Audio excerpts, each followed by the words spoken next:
Tickets, please. Tickets, please. The newsreel will be on in a moment. Get your tickets here, please. All the news, hot news, 8 minutes of exciting current events, all for a nickel, only 5 cents, the 20th part of a dollar.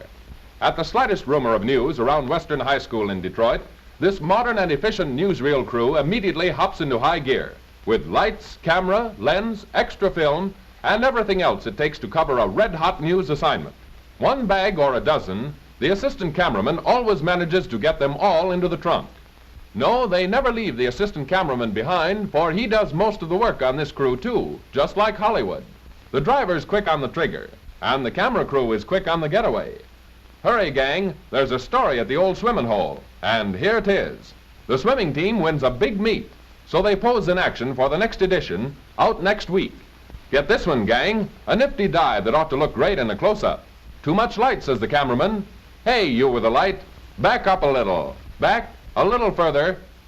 Wow, lights out.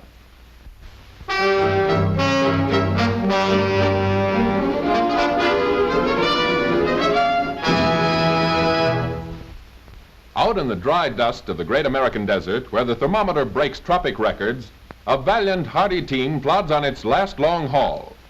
Through heat, blazing, broiling heat, from a cruel, parching sun which beats down upon this desolate valley.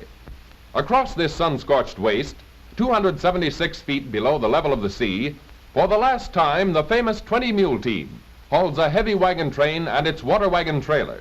For the mules, the slow, hard trek took many weary days and strength and endurance to fight Death Valley's natural weapons of acrid dust and blistering sun. But now the new modern mule plows sturdily on, carrying loads of precious borax over jagged, rocky ground, through streams that once afforded cool relief to burning hoofs. All sorts of obstacles bar the way. A bank of treacherous shifting sand can be pretty tough to climb. Up, and over, and calls for keeping cool under fire. Up steep hills, mile after mile of steady grind, climbing the outer rim of bordering mountains, modern transportation cuts the running time from days to a matter of a few hours.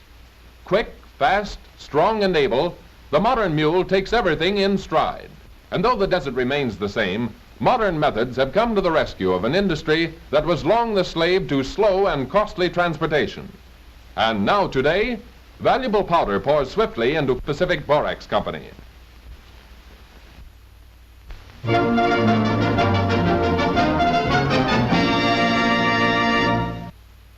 He's been selling something to somebody for better than 80 years.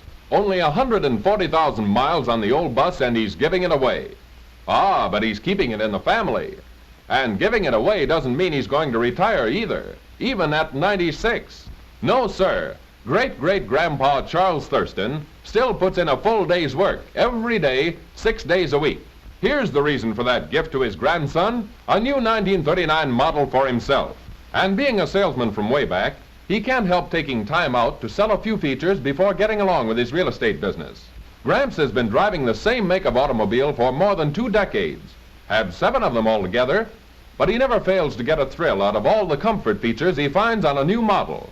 Gramps holds an all-time record as a salesman too, covering more than 200,000 miles with a horse and buggy, plus nearly 500,000 more behind the wheel of an automobile.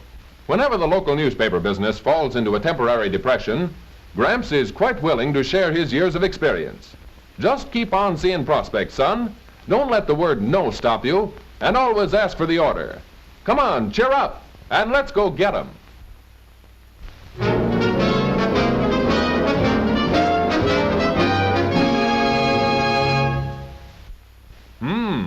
If there are monsters on the bottom, maybe it'd be better to leave well enough alone.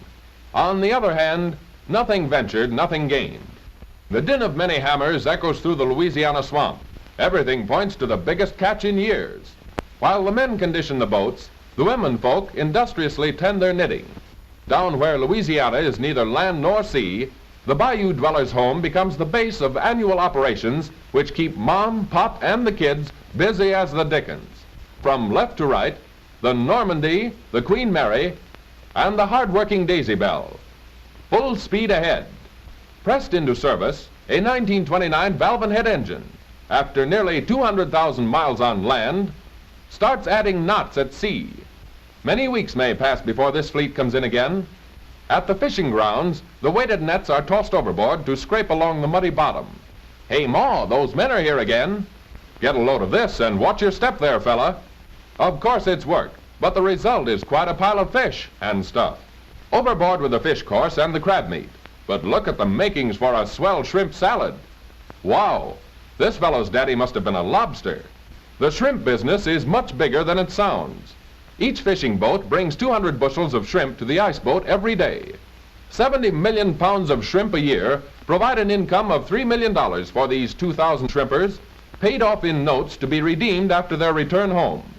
Home where everybody helps sun-dry and eat still more shrimp.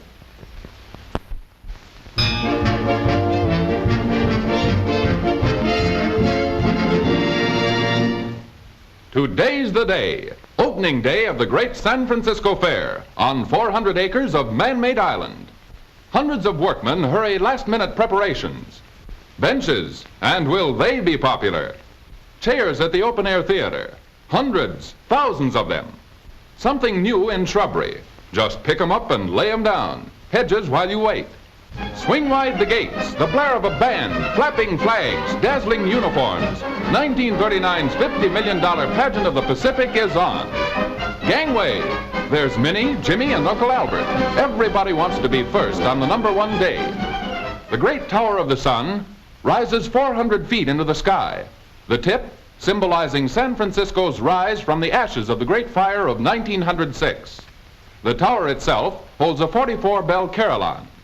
The Elephant Towers, stretching skyward 120 feet. Ancient symbols of pageantry, they stand guard at the exposition's main entrance. Pacifica, 80-foot goddess of the fair, looks out across the huge fountain and down the long chord of the 7 seas. So it's go west, Mr. and Mrs. America. Yes, sir, it's hi-ho and off to the fair.